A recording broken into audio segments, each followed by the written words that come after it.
So today, I'm starting a new project going along with all the current projects that I have going. Now what we have here is a 1968 Karman Ghia factory autostick car.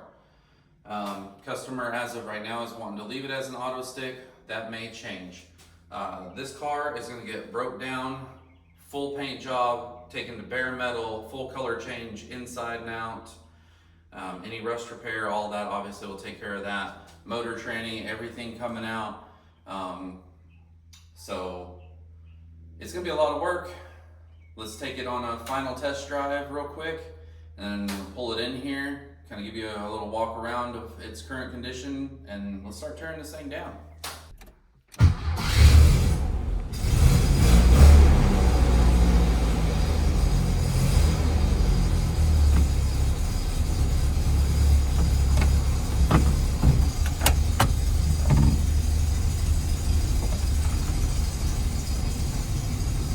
Car does run good.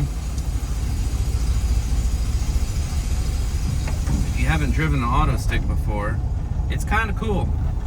Not my favorite, but it is cool. I do understand why people like them.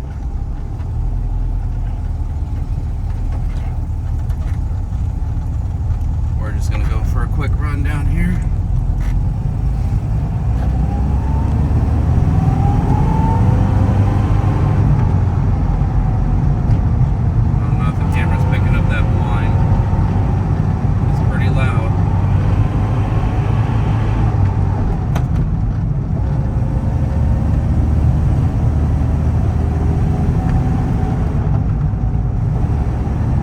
Accelerate and then you let off.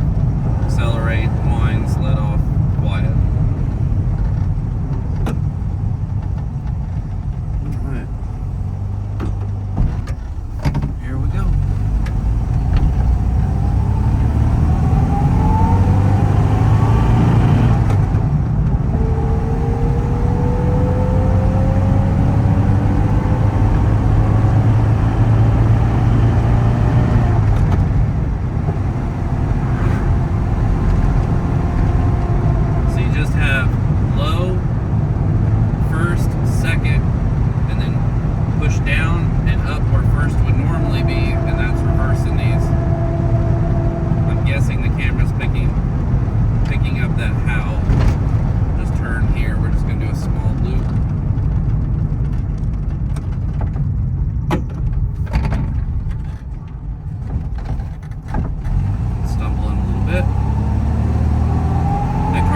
Does have a leaky throttle shaft.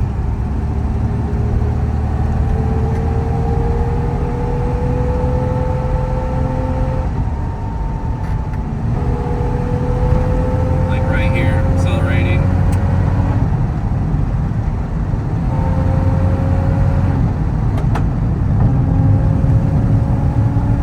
But the car drives great.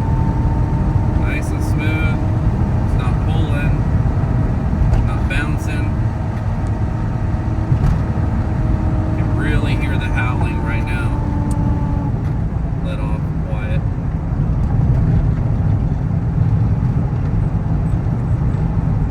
But everything suspension-wise feels really good. Brakes feel really good. This is a good solid car to start with. And these are obviously getting increasingly hard to find. Especially trying to find a Ghia that looks as clean as this one for a basis to start off of. Hopefully we get lucky, fingers crossed, and when we start stripping the paint back on this, it'll be as clean as it appears that it's going to be.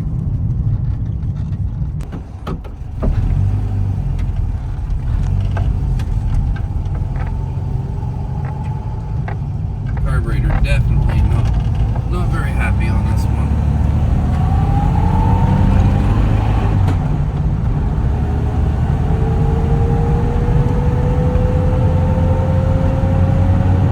But this car has sat for a little while before I got it, and then it's been in the shop for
back in the shop, start tearing it down. So body-wise, this car is pretty clean, pretty straight, as we can tell right now, of course. Any Karman Ghia has been bumped, bruised, whatever. It's going to have Bondo in it. It's going to have body damage. That's just, kind of goes without saying. None of the panels, other than the door, hood, and trunk, are removable. So they have gotten beat up. Now this car, overall, it is a pretty nice driver. The body is really clean. Not too much stuff is kind of giving me telltale signs that there's issues below. And also being as it's an auto stick car, from my experience, these are generally lower mileage cars. Now, the inside, they've already pretty well gutted it out. They left the driver's seat in, of course, so that, easier for moving it around. But we're gonna pull all this apart. But this car is nice and solid. It doesn't need floor pans or patches. Doors shut great. Rockers are really nice and clean. As well as look at the gaps on the door. One thing about these Ghias, they start getting bumped and the bodies just start moving all over the place. You can see all the door gaps look really nice. Up here in the front, solid as well. Wheel wells. Now it has been bumped a little bit in the nose. I know it's kind of dark, but you can see right here where the paint is kind of cracked, just from a little bump in the front. As well as, if you look closely here, you can kind of see this where they blended on this single stage paint. So obviously there's going to be some filler in here, like every other Karman Ghia. This fender here, same thing. Here's a blend line. Obvious previous body work showing, so we know there's going to be some damage in there. But again, look at like the hood, the gas door, all these things. When they start getting bumped, all this just starts going out of whack. Nice, even lines. And the hood fits pretty dang nice. Now, none of these Ghias, it's perfectly flush all the way around. Just like most factory cars, the fit and finish on factory cars is not what a lot of people think that they are. They're kind of just sloppy. So this side, you can see where, I believe this is the original paint showing through. Real clean.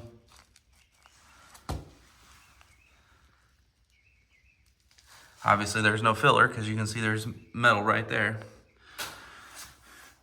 So again, the door gaps, nice. This door too, opens and shuts, great. Back here, there's a little filler in here. You can see it in the primer. Also, this car would have had those round reflectors back here on both sides. Obviously, they're not there. And again, here's our blend for our paint. So we know that there's been work done here. Now, along the back, I think this isn't latched currently. Typical, rust starting to kind of bubble up in here and things. But overall, the lid's really clean. And for the most part, there's not a lot of dings and dents and waves and stuff. The motor is not the original. I did yesterday, I came in here and replaced a couple of these vacuum lines because they were old and hard and leaking really bad because this thing was just slamming into gear. And I was trying to get that dialed in before I pulled it apart because this thing does need a trans rebuild. I can't remember if it's when you accelerate or decelerate, but one or the other. Either when you put the foot on the gas or you let off, you can hear the whining, kind of like a non-synchro trans because, main shaft bearing, pinion bearing, whatever is all wore out, which I'm sure the camera's going to pick it up when we go for the test drive. Now, I did get this dialed in where it's not slamming into gear now, but these things are so finicky because if any kind of vacuum leak throws all of that off. Another thing that I'm not a big fan of on this one, where I would like to change it from an auto stick to a regular 4-speed, is the fact that with auto stick, you can't run electronic ignition. So you gotta leave the factory distributor with points, condenser. Those parts are not great anymore. We've all learned that. You know, like most things these days, the quality has gone out the window. Also, things like this, there's not replacement parts for. You don't want to put a bunch of money into something and then have it not turn out like you want, or do all this work to a car and leave it with issues that you could have otherwise avoided.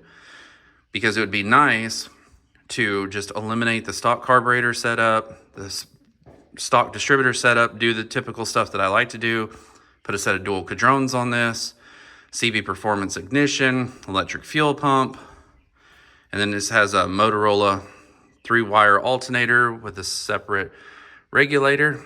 Eliminate that too to a 1-wire internally regulated and be done with that. Clean up all of this stuff. We can remove these brackets, get all of this out of here, and just make this a really nice clean engine bay. But that is yet to be seen. So, you know, there's a little bit around here, just typical, you know, battery tray kind of issues. But you can see it hasn't been punched in the rear. This has been pulled back slightly because it does have a header on it. Under the deck lid here, you know, in good shape. So, all in all, not bad. So, enough of this talking. Let's start breaking this thing down. So I'm coming out here the next morning after disassembling most all of this. Just getting the exterior all stripped down. I obviously got the motor out. What a pain in the rear end that was. Now, you can see I had to remove a heater box. I had to remove the header and stuff. This being an auto stick. What a pain in the rear. And on top of that, idiots that don't have business working on stuff have clearly worked on this. Now, as far as the auto stick part of it goes, I sincerely hope that the customer takes my advice and just swaps this car to a 4-speed. It desperately needs it. This thing really should be replaced. These are obviously not available. It's trying to seize up. It still doesn't shift like it should. All of the hydraulic lines got over here, you know, all of these have been puking like crazy. The torque converter was leaking before it was even pulled when I just went under there to check it. Obviously the tranny needs to be done. See, let's spin this around here. You can see the pump completely saturated. All of those were leaking. You see how built up all of this is. Everything just leaking everywhere. And on top of that, we can't do any upgrades. We can't improve the ignition. You can't improve the carburation. Because to me, this is the most problematic setup there is. And it's underpowered. Why not get way more power, way more reliability, and just simplify the whole thing, as well as a nice, clean engine bay that's more of a showpiece than a, you know, kind of cluster, because there's stuff going here, there, everywhere, and all of this. When this is not going to be a stock restoration. I'm just putting that out there. But the thing that really made it a nightmare for me last night was I went to remove the torque converter bolts to pull the trans, you know, just make it easy. Well, the bonehead that went in here and did this stripped out the head on one of the torque converter bolts. So as you can see here, I took a tool that I'd already broke the tip off of. I usually would use this for the door screws. going into the A-pillar to help snap them loose with the torque. So I ended up grinding the rest of the tip off and welding that to the torque converter bolt because, like I said, they had rounded that sucker off. So trying to get in there and do something with it while it was in the car, had to remove the heater box, still couldn't get on it. I tried everything I could to pull it, and it wasn't an option. I got this off when I finally got the car out here, obviously, so I'd have access to weld this. Now, that made it a real struggle, for being nice about it. You can see I had to pull the distributor, I had to pull the fuel pump. I'm jamming this up towards the rear apron just to force it out so that I could get it out. And the whole while, obviously, because there's a good possibility that this stuff is going to go back in here, don't damage anything. The other thing, and I'm not sure where it is. Oh, here it is. Check this out. This is what I like to refer to as the fourth bolt that these morons had in here, and I kid you not. Well, you can kind of see where they'd been sitting right here. That's where their stack of washers were. This was the bolt that they had holding the motor in on this side. Idiots. It just really irritates me when people that don't have no business working on this stuff go in here and they monkey things together, because it makes it worse for everyone, and it's not necessary. So, like I said, I got it all out. I didn't damage the torque converter. I didn't damage the flex plate, none of that stuff. Removed all the lines, so no damage there. And right now, I'm gonna go ahead and pull the trans, because I mean, it's got to come out anyway, but I just want to finish tearing this down to that point before I pull the glass, because I'm going to take it out, degrease all this mess, pressure wash it, blow out the trunk, do all that stuff before I come in here for the next step, which is going to be all of these areas that we can tell there's been body work and rust. And I'm going to strip these back to metal, all our problematic, suspicious areas, so that I can contact the customer and say, okay, car's blown apart. Here's, everything that was hidden. Now we can move on to the next step. So let me get back to that, and then I'll show you more when I get this out here and start cleaning on it. Here's the car after pressure washing. I didn't film that because it was getting hot out in the sun.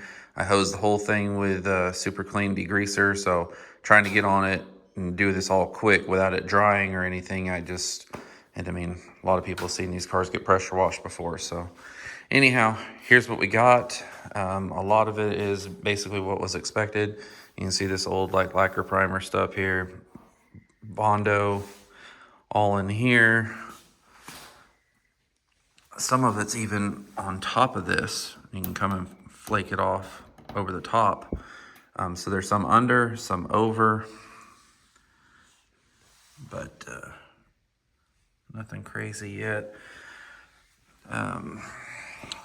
So this side, you can see it blows off a lot of paint when you do that, if you just put it on there. So anything that's kind of loose, it'll just go ahead and lift it. Now this car, we're going to strip it all the way to metal. However, there's two sides to that. You can go, well, why'd you even bother if you're stripping it to metal? Well, if the pressure washer just blows it off, because I got to get in here and clean all the rest of it, then that's that much less time with either a DA or whatever you're using, or sandblaster. Less material is still less material to strip. The wheel wells, check out how clean those wheel wells are. I know, again, it's kind of dark, but it gives you the idea. So just blew that stuff off. Same across here, nothing really popped up. We have one spot on the roof right here, which was probably just a tiny little ding they filled. The door, one spot here, but it looks like they just sanded through and primed it. Rockers, nothing showed up on them. Now this side, I was a little surprised to see this here. I knew, from the blend, it was going to be back here, but I didn't anticipate this. So we get in here in a few minutes We're gonna start digging in on all this and seeing what lies underneath. Now back here, pressure washer will also show you rust. Now these are just chunks out of the paint and primer. It's not rust holes. You see a good amount of filler right there. But back here, you can see it Swiss cheese that out real good. Get through to all that soft metal. The engine bay looks so much better already. I mean, there was just massive, and you can tell how much better the paint condition is over here than over here. One, because of the battery, but two, so anyhow, here's this, cleaned all up under here really well. And also underneath, you can see how clean that package tray area is. Frame horns and stuff cleaned up. Got up under here best that I could. Now, on the deck lid, that's a rust hole through. Obviously these are all gonna open up when I strip them, but the rest of it's really clean. And on the back side, you know, not bad. Over here, kind of more of the same, except for this corner looks nice. Now we'll see, I'm gonna strip all this filler out, and on the back side, I know you can see the old school. Now, this here is gonna be from where that reflector, the factory reflector should have been, but this one, that one, and these coming up here are clearly not. So there's gonna be some damage behind there. More paint just blown off. Same here. Blew a bunch off this side. But again, nothing extra showing up around here. And then the front, here again, you can see the blend where it stops right there. Primer, no surprise. I know it's been punched right here. Because if you look down on it, you can see the headlight bucket is just about flush here and sticking out here like it's supposed to be. So, and then Bondo around that, of course. Okay, I'm gonna roll this thing outside and roll up the windows and stuff, and then start stripping off all these problem areas and see what we end up with. All right, so here we have my weapons of choice and my safety gear, basically. I like to use, like use a cheapo buffer, whatever, with Velcro backing. You just take some 80 grit, throw it right on there, works great. Then I got a bunch of these roll-lock Scotch-Brite type discs. Obviously, regular DA air sander, a little 3-inch grinder, 4 of these, or if you gotta get more aggressive, that, and just an air blower. And we can make one hell of a mess. All right, let's get to it.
So here's what we ended up with.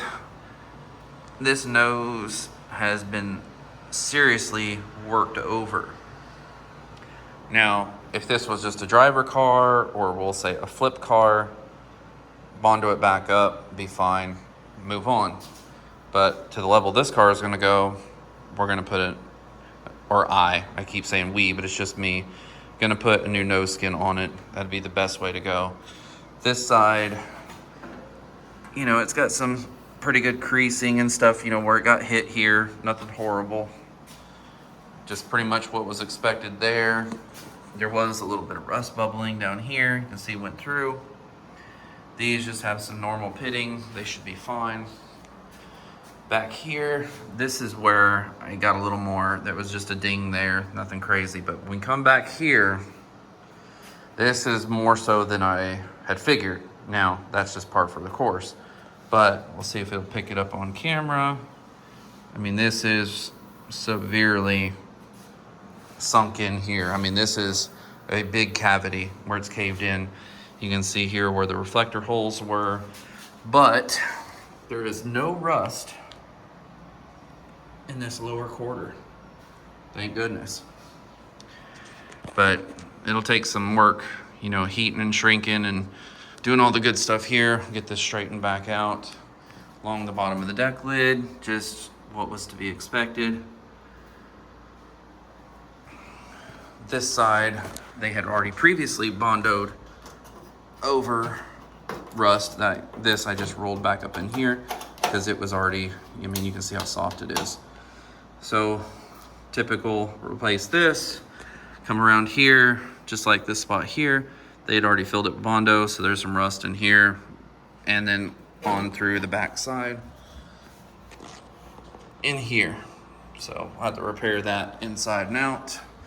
However, I anticipated this quarter, after seeing the other one, was probably gonna be all caved in, but they just did the old school, knock the holes in a little bit, fill them to shave it, and then a couple more little door ding type deals here. Otherwise, the rocker's fine. Oh, there was a little bit of pitting in here as well.